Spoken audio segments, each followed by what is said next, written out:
Hello, hi, my dear friends. Welcome to my channel HSR by Info. Friends, today we are going to discuss one more important concept, that is important questions of BSc Honors in Botany. And ఇది major సంబంధించింది course 3 and లేదంటే మనకు course 3లో ఉన్నటువంటి syllabus. దీంట్లో మనకు actual non vascular plants ఎస్పెషల్గా algae, fungi, lichens and bryophytes ఇచ్చడం జరిగింది సెకండ్ సెమిస్టర్కి. అండ్ ఈ సిలబస్ మొత్తం కూడా మనకు 2023 నుంచి ఇచ్చినటువంటి మేజర్ మైనర్స్ అనే ఒక కాన్సెప్ట్లో ఉన్నటువంటి ఇంపార్టెంట్ ఆస్పెక్ట్స్ ఇవి.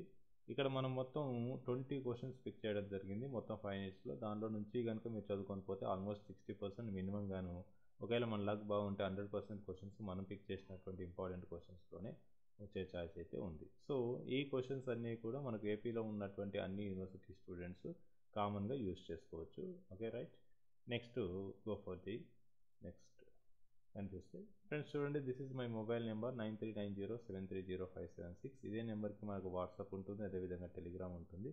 ఈ టెలిగ్రామ్లో మనకు ఇదే హెచ్ఎస్ఆర్ బయో ఇన్ఫో అనే ఛానల్ ద్వారా మనకు ఈ ఛానల్ ఒకటి క్రియేట్ చేయడం జరిగింది, టెలిగ్రామ్ ఛానల్ అంటాం.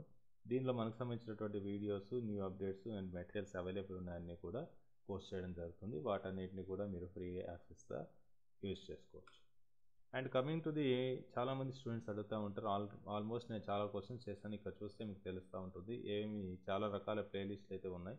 ఈ ప్లేలిస్ట్లో ఎన్నెన్ని వీడియోస్ ఉన్నాయనేది కూడా మనకు తెలుస్తూ ఉంటుంది. కాబట్టి చాలామంది ఆల్రెడీ ఉన్న క్వశ్చన్స్ని చూడకుండా డైరెక్ట్గా మళ్ళీ నాకు మెసేజ్ చేస్తూ ఉంటారు. దానివల్ల ఏంటంటే రిపిటేషన్ అవుతుందని నేను చేయకపోవడం, రిప్లై ఇవ్వకపోతే వాళ్ళు ఫీల్ అవుతుంటారు. అలా లేకుండా జస్ట్ ఫస్ట్ మన ఛానల్ని ఒకసారి విజిట్ చేసేసి ఇక్కడ ఉన్నటువంటి ప్లేలిస్ట్ క్లిక్ చేస్తే మీకు ఏ ప్లేలిస్ట్ కావాలో దానిలో ఒకసారి చూడండి questions.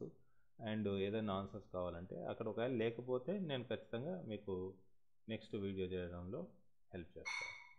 And coming to the 5 units, దానిలో ఉన్నటువంటి ఫస్ట్ యూనిట్లో ఉన్నటువంటి ఇంపార్టెంట్ క్వశ్చన్ చూస్తే, write about the economic importance of algae అన్నాం. ఆల్గేను ఏ విధంగా ఎకనామికల్గా యూజ్ చేస్తున్నారు, అంటే ఆల్గేను యూజ్ చేసే విధంగా ఫైనాన్షియల్ బెనిఫిట్స్ పొందుతున్నారు అనేది రాయాల్సి ఉంటుంది. నెక్స్ట్ కానీ చూస్తే describe thallus organisation in algae అంటారు. థాలస్ ఏ విధంగా ఆర్గనైజ్ అయింది ఆల్గే లోపలని రాస్తారు. తర్వాత write a note on the life cycle in algae అంటారు. ఓకే, లైఫ్ సైకిల్, ఆల్గే యొక్క లైఫ్ సైకిల్ రాయమని చెప్తాడు. మనకు స్పెసిఫిక్గా ఏది ఆర్గనైజం కూడా మెన్షన్ చేయలేదు, జనరలైజ్ చేసేసి లైఫ్ సైకిల్ రాస్తే సరిపోతుంది.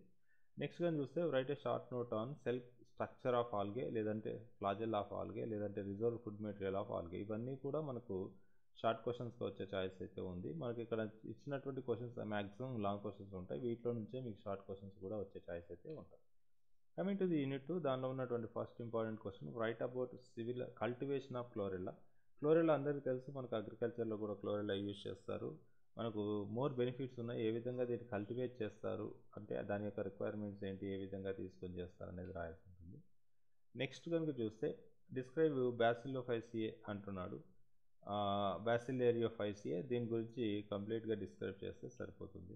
నెక్స్ట్ చూడండి, and write life cycle of ectocarpus, specialised organism ఇది ఎక్టోకార్పస్. మనకు ఈ ఎక్టోకార్పస్ యొక్క లైఫ్ సైకిల్ గురించి రాయాలి. నెక్స్ట్ చూస్తే రైట్ లైఫ్ సైకిల్ ఆఫ్ పాలిసైఫోనియా. ఈ పాలిసైఫోనియా, ఎక్టోకార్పస్ యొక్క లైఫ్ సైకిల్స్ నేర్చుకొని వెళ్ళండి. డెఫినెట్గా అయితే ఒకటైతే వచ్చే ఛాయిస్ అయితే ఉంటుంది. Okay, so coming to the unit 3, friends మీరు కనుక నా ఛానల్ ఫస్ట్ టైం విజిట్ చేస్తుంటే ఖచ్చితంగా సబ్స్క్రైబ్ చేయండి, లైక్ చేయండి. అదేవిధంగా ఏదైనా డౌట్స్ ఉంటే మీరు కామెంట్ రూపంలో నాకు అడగొచ్చు, నేను ఖచ్చితంగా రిప్లై ఇవ్వడానికి ట్రై చేస్తాను. ఓకే, నెక్స్ట్ కానీ చూస్తే write about economic importance of fungi. Definitely common thing ఏంటి అంటే, మీకు ఇచ్చినటువంటి సిలబస్లో ఫస్ట్ ఎకనామిక్ ఇంపార్టెన్స్ ఉంటే ఖచ్చితంగా నేర్చుకోండి. రెండవది ఏంటంటే జనరల్ క్యారెక్టర్స్ అన్నీ. ఇప్పుడు ఒక యూనిట్లో ఉన్నటువంటి కంటెంట్ ఎన్ని క్వశ్చన్స్, ఒక 4 సబ్ యూనిట్స్ ఉన్నాయనుకోండి ఒక యూనిట్లో, దాంట్లో నుంచి మీరు ఒక 2 సబ్ యూనిట్స్ నేర్చుకున్నారనుకోండి, దాంట్లో ఉన్నటువంటి కంటెంట్ మొత్తం కూడా జనరల్ క్యారెక్టర్స్ కింద రాయొచ్చు మనం. ఎందుకంటే మనకి ఏమీ రానప్పుడు అదే రాసుకుంటే దానిలో ఉన్నటువంటి కంటెంట్ జనరల్ క్యారెక్టర్స్లో పాయింట్స్ వైజ్గా రాస్తే మీకు మార్క్స్ వచ్చే ఛాయిస్ అయితే ఉంది. ఇది గుర్తుపెట్టుకోండి. నేను ఇక్కడ ఎక్కడ కూడా జనరల్ క్యారెక్టర్స్ మెన్షన్ చేయలేదు, ఒక దగ్గర తప్ప. మిగతావి కూడా జనరల్ క్యారెక్టర్స్, కామన్ పాయింట్స్ అవన్నీ కూడా. రైట్, నెక్స్ట్ కానీ చూస్తే right a note on the asexual and sexual reproduction in fungi. కొద్ది పెద్ద క్వశ్చన్ ఇది యాక్చువల్గా. ఎసెక్సువల్ రీప్రొడక్షన్ సపరేట్గా ఉంటుంది, సెక్సువల్ రీప్రొడక్షన్ సపరేట్గా ఉంటుంది. కొద్దిగా కేర్ఫుల్గా చూసుకొని పోండి, దీని నుంచి ఒక క్వశ్చన్ అయితే వస్తుంది.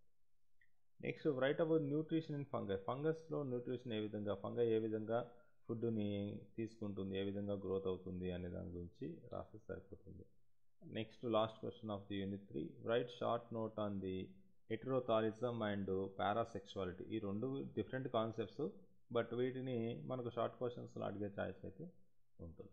కమింగ్ టు ది యూనిట్ 4లో ఉన్నటువంటి ఇంపార్టెంట్ క్వశ్చన్స్లో చూస్తే, write about structure and reproduction in lichens. ఇక్కడ అంతా కూడా లైకెన్స్ గురించి ఇచ్చాడు మనకు, ఆల్గే అండ్ ఫంగస్ అసోసియేషన్ మనకి ఏ విధంగా లైకెన్స్లో రీప్రొడక్షన్ జరుగుతుంది అనేసి అంటాడు. నెక్స్ట్ చూస్తే write about life cycle of Puccinia, ఒక బెసిడియోమైకోటినా. ఇది ఎలా అడగచ్చు, లైఫ్ సైకిల్ ఆఫ్ బెసిడియోమైకోటినా అని అడగచ్చు, ఫక్సీనియా కూడా అని అడగచ్చు. కొంచెం జాగ్రత్తగా గుర్తుపెట్టుకొని పోవాలి. నెక్స్ట్ చూడండి, లైఫ్ సైకిల్ ఆఫ్ పెన్సిలియం గురించి రాయండి అంటాడు. ఆస్కోమైకోటినా అంటాం దీన్ని. యాస్కోమైకోటినా లేదంటే పెన్సిలియం యొక్క లైఫ్ సైకిల్ రాయమంటాడు. ఈ రెండు క్వశ్చన్స్ నేర్చుకొని వెళ్ళండి, ఖచ్చితంగా ఒక క్వశ్చన్ అయితే వస్తుంది.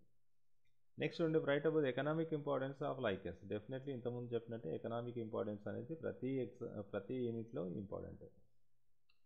Okay, coming to the last unit, దానిలో ఉన్నటువంటి ఇంపార్టెంట్ క్వశ్చన్స్ చూస్తే, write about general characteristics of bryophytes అన్నాడు. బ్రయోఫైట్స్ యొక్క జనరల్ క్యారెక్టర్స్ ఏంటి అని రాసుకున్నాడు.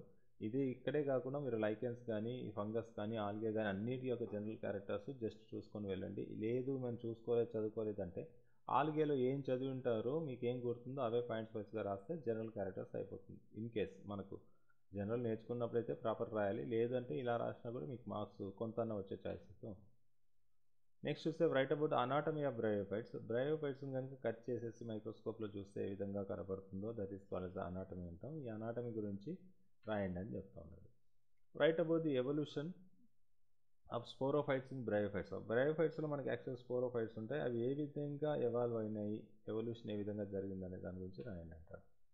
నెక్స్ట్ చూస్తే రైట్ అబౌట్ ది హెపటోకాప్సిడా, మార్కెన్షియా గురించి కొద్దిగా డీటెయిల్గా లైఫ్ సైకిల్, దాని యొక్క స్ట్రక్చర్ ఏ విధంగా ఉంటుంది, ఇవన్నీ రాస్తే సరిపోతుంది.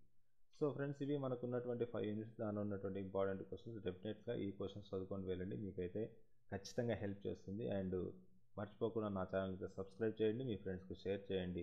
మన వల్ల చాలామంది బెనిఫిట్ పొందాలనేసి నేనున్నాను. అదేవిధంగా మీరు కూడా ఒక హెల్పింగ్ హ్యాండ్ ఇచ్చేసేసి అందరికీ ఇది షేర్ చేస్తారనేసి అనుకున్నా. Thank you very much for watching and please to subscribe.